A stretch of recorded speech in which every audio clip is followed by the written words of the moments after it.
ਤੇ ਇਹਦੇ ਨਾਲ ਭਾਰਤ ਦੇ ਵਿੱਚ ਜੋ ਇਸ ਵੇਲੇ ਚੱਲ ਰਿਹਾ ਉਹਦੇ ਬਾਰੇ ਗੱਲਬਾਤ ਦੱਸ ਰਹੇ ਨੇ ਤੇ ਉਹਨਾਂ ਨੇ ਬਲੂਮਬਰਗ, ਲਾਸ ਐਂਜਲਸ ਡੈਲੇ ਟਾਈਮਜ਼ ਜਾਂ ਨਿਊਯਾਰਕ ਟਾਈਮਜ਼ ਜਿੰਨੇ ਵੀ ਵੱਡੇ ਅਖਬਾਰ ਨੇ ਅਮਰੀਕਾ ਦੇ ਅਖਬਾਰ ਨੇ ਔਰ ਭਾਰਤ ਦੀ ਪੋਲਿਟਿਕਸ ਨੂੰ ਕਵਰ ਕਰਦੇ ਨੇ ਉਹਨਾਂ ਦੇ ਹਵਾਲਿਆਂ ਦੇ ਨਾਲ ਉਹਨਾਂ ਨੇ ਤੁਹਾਨੂੰ ਕਈ ਅਹਿਮ ਜਾਣਕਾਰੀਆਂ ਦਿੱਤੀਆਂ ਸੀਗੀਆਂ।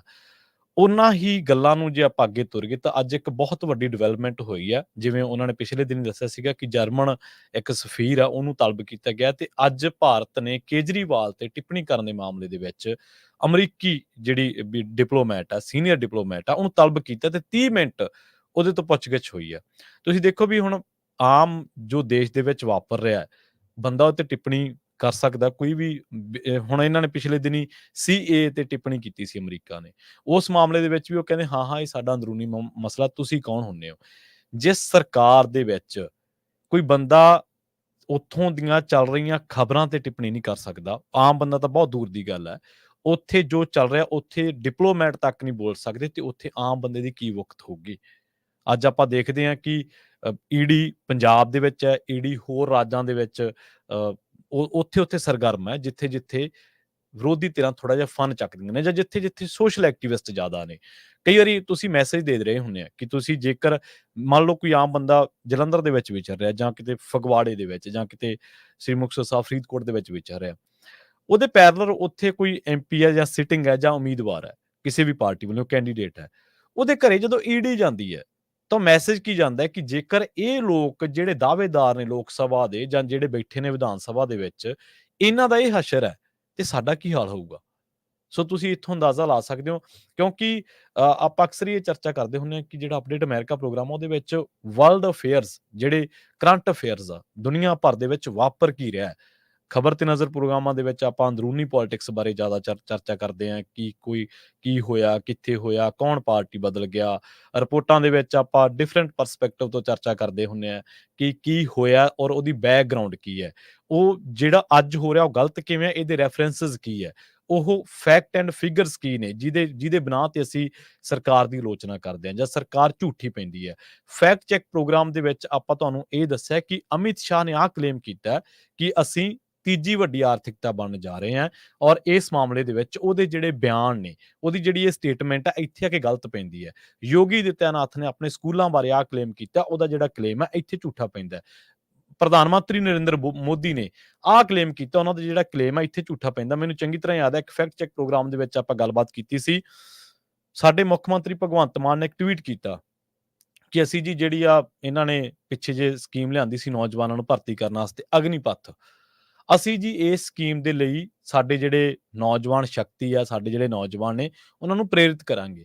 ਜਦ ਕਿ ਉਦੋਂ 20 ਦਿਨ ਪਹਿਲਾਂ ਜਾਂ ਉਦੋਂ 25 ਦਿਨ ਹੀ ਪਹਿਲਾਂ ਮੁੱਖ ਮੰਤਰੀ ਸਾਹਿਬ ਇਹ ਕਹਿ ਚੁੱਕੇ ਸੀਗੇ ਕਿ ਜਿਹੜੀ ਅਗਨੀਪਥ ਸਕੀਮ ਹੈ ਇਹ ਨੌਜਵਾਨਾਂ ਦੀ ਬੇਰੁਜ਼ਗਾਰੀ ਦੇ ਵਿੱਚ ਵਾਧਾ ਕਰੂਗੀ। ਨੌਜਵਾਨਾਂ ਨੂੰ ਰੁਜ਼ਗਾਰ ਦੇਣ ਦੀ ਬਜਾਏ ਉਹਨਾਂ ਦੀ ਉਮਰ ਦੇ ਨਾਲ, ਉਹਨਾਂ ਦੀ ਜਿਹੜੀ ਸਰੀਰਕ ਸ਼ਕਤੀ ਹੈ ਉਹਦੇ ਨਾਲ ਇਹ ਕੋਝਾ ਮਜ਼ਾਕ ਹੈ। ਸੋ ਤੁਸੀਂ ਇੱਥੋਂ ਅੰਦਾਜ਼ਾ ਲਾ ਲਓ ਕਿ ਆਪਾਂ ਫੈਕਟ ਚੈੱਕ ਜਾਂ ਜਿੰਨੇ ਵੀ ਪੰਜਾਬੀ ਰੇਡੀਓ ਯੂਐਸਏ ਦੇ ਪ੍ਰੋਗਰਾਮ ਨੇ ਉਹਨਾਂ ਦੇ ਵਿੱਚ ਇੱਕ ਚੀਜ਼ ਹਰ ਇੱਕ ਦੇ ਵਿੱਚ ਕਾਮਨ ਹੈ ਕਿ ਬਾਜ਼ ਅੱਖ।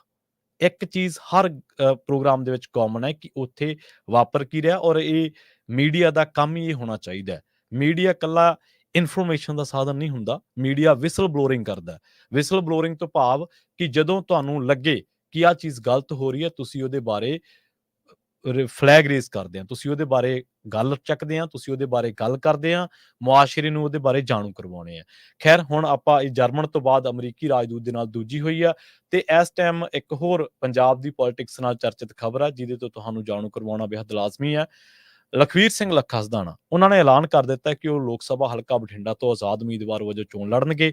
ਪਿੰਡ ਢੱਡੇ ਦੇ ਵਿੱਚ ਉਹ ਵਰਕਰ ਤੱਕ ਹੀ ਆਮ ਲੋਕਾਂ ਦੇ ਨਾਲ ਮੀਟਿੰਗ ਕਰ ਰਹੇ ਸੀਗੇ। ਉਹਨਾਂ ਨੇ ਕਿਹਾ ਕਿ ਹੁਣ ਪੰਜਾਬ ਦੇ ਵਿੱਚ ਸੱਤਾ ਦਾ ਆਨੰਦ ਮਾਣਨ ਵਾਲੀਆਂ ਪਾਰਟੀਆਂ ਪੰਜਾਬ ਨੂੰ ਬਚਾਉਣ ਦੀ ਦੁਹਾਈ ਦੇ ਰਹੀਆਂ ਤੇ ਇਸ ਤੋਂ ਜਾਪਦਾ ਕਿ ਪੰਜਾਬ ਦੀਆਂ ਸਾਰੀਆਂ ਸਿਆਸੀ ਪਾਰਟੀਆਂ ਕੇਵਲ ਸੱਤਾ ਤੇ ਕਾਬਜ਼ ਹੋਣ ਲਈ ਪੰਜਾਬੀਆਂ ਦੀਆਂ ਅੱਖਾਂ ਦੇ ਵਿੱਚ ਧੂੜ ਪਾ ਰਹੀਆਂ ਨੇ।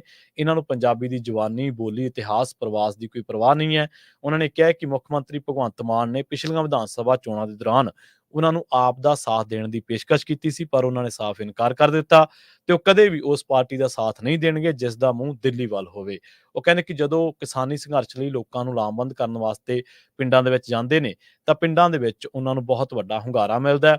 ਦਿੱਲੀ ਦੇ ਮੁੱਖ ਮੰਤਰੀ ਅਰਵਿੰਦ ਕੇਜਰੀਵਾਲ ਦੀ ਗ੍ਰਿਫਤਾਰੀ ਦਾ ਵਿਰੋਧ ਕਰਦਿਆਂ ਉਹਨੇ ਕਿਹਾ ਕਿ ਭਾਜਪਾ ਲੋਕਤੰਤਰ ਦਾ ਗਲਾ ਘੁੱਟ ਰਹੀ ਹੈ। ਇਹਦੇ ਵਿੱਚ ਕੋਈ ਦੋ ਰਾਏ ਨਹੀਂ ਕਿ ਲੱਖਾ ਸਿਧਾਣਾ ਪਹਿਲਾਂ ਪੀਪੀਪੀ ਪਾਰਟੀ ਤੋਂ ਤੇ ਬਾਅਦ ਦੇ ਵਿੱਚ ਆਜ਼ਾਦ ਉਮੀਦਵਾਰ ਵਜੋਂ, ਜਿੱਥੋਂ ਸੁਖਵੀਰ ਸਿੰਘ ਮੈਸਰਖਾਨਾ ਮੌੜ ਤੋਂ ਵਿਧਾਇਕ ਨੇ ਆਮ ਆਦਮੀ ਪਾਰਟੀ ਦੇ, ਇੱਥੋਂ ਲੱਖਾ ਸਿਧਾਣਾ ਨੇ ਕਿਸਮਤ ਅਜ਼ਮਾਈ ਸੀ। ਪਹਿਲੀ ਚੋਣ ਵੀ ਸ਼ਾਇਦ ਉਹਨਾਂ ਨੇ ਰਾਮਪੁਰਾ ਫੂਲ ਤੋਂ ਲੜੀ ਸੀ, ਰਾਮਪੁਰਾ ਤੋਂ ਲੜੀ ਸੀ ਜਾਂ ਮੌੜ ਤੋਂ ਲੜੀ ਸੀ, ਮੈਨੂੰ ਇਹਦੇ ਬਾਰੇ ਕੋਈ ਸ਼ੋਰ ਨਹੀਂ ਹੈ, ਪਰ ਹਾਂ ਉਹਨਾਂ ਨੇ ਪੀਪੀਪੀ ਤੋਂ ਕਿਸਮਤ ਜ਼ਰੂਰ ਅਜ਼ਮਾਈ ਸੀਗੀ। ਸੋ ਪਿਛਲੀਆਂ ਜੇ ਤੁਸੀਂ 2-3 ਚੋਣਾਂ ਨੂੰ ਦੇਖ ਲਓ, ਪਿਛਲੇ 10 ਸਾਲਾਂ ਦੇ ਪੰਜਾਬ ਦੀ ਪੋਲਿਟਿਕਸ ਨੂੰ ਦੇਖ ਲਓ, ਤਾਂ ਤੁਹਾਨੂੰ ਲੱਖਾ ਸਿਧਾਣਾ ਸਰਗਰਮ ਨਜ਼ਰ ਆਊਗਾ। ਹਾਂ, ਮੁੱਖ ਮੰਤਰੀ ਭਗਵੰਤ ਮਾਨ ਨਾਲ ਮਿਲਣ ਕਰਕੇ ਜਾਂ ਨਵਜੋਤ ਸਿੱਧੂ ਨਾਲ ਗੱਲਾਂ ਬਾਤਾਂ ਕਰਨ ਕਰਕੇ ਕਈ ਵਾਰੀ ਉਹਨੂੰ ਆਲੋਚਨਾ ਦਾ ਸਾਹਮਣਾ ਵੀ ਕਰਨਾ ਪੈਂਦਾ ਹੈ। ਲੱਖਾ ਸਿਧਾਣਾ ਦਾ ਚਰਚਾ ਦੀਪ ਸਿੱਧੂ ਨਾਲ ਕੁਝ ਮਾਮਲਿਆਂ ਤੇ ਕੰਟਰਾਡਿਕਸ਼ਨ ਕਰਕੇ ਵੀ ਹੁੰਦਾ ਰਿਹਾ। ਭਾਈ ਅੰਮ੍ਰਿਤਪਾਲ ਸਿੰਘ ਦੇ ਮਾਮਲੇ ਦੇ ਵਿੱਚ ਉਹਨਾਂ ਨੇ ਅੰਮ੍ਰਿਤਸਰ ਜਾ ਕੇ ਪ੍ਰੋਟੈਸਟ ਕੀਤਾ ਸੀ, ਪਰ ਰਾਹ ਦੇ ਵਿੱਚ ਹੀ ਉਹਨਾਂ ਨੂੰ ਰੋਕ ਲਿਆ ਗਿਆ। ਪੰਜਾਬੀ ਮਾਂ ਬੋਲੀ ਦੇ ਮਾਮਲੇ ਦੇ ਵਿੱਚ ਜਾਂ ਸਕੂਲਾਂ ਦੇ ਵਿੱਚ ਪੰਜਾਬੀ ਮਾਂ ਬੋਲੀ ਨੂੰ ਲਾਗੂ ਨਾ ਕਰਨ ਦੇ ਮਾਮਲੇ ਦੇ ਵਿੱਚ ਲੱਖਾ ਸਿਧਾਣਾ ਹਮੇਸ਼ਾ ਐਕਟਿਵਿਸਟ ਵਾਂਗੂ ਨਜ਼ਰ ਆਉਂਦਾ ਹੈ। ਹਾਂ, ਬਹੁਤ ਲੋਕ ਉਹਦੇ ਨਾਲ ਸਹਿਮਤ ਨੇ, ਬਹੁਤੇ ਲੋਕ ਉਹਨਾਂ ਨਾਲ ਸਹਿਮਤ ਨਹੀਂ।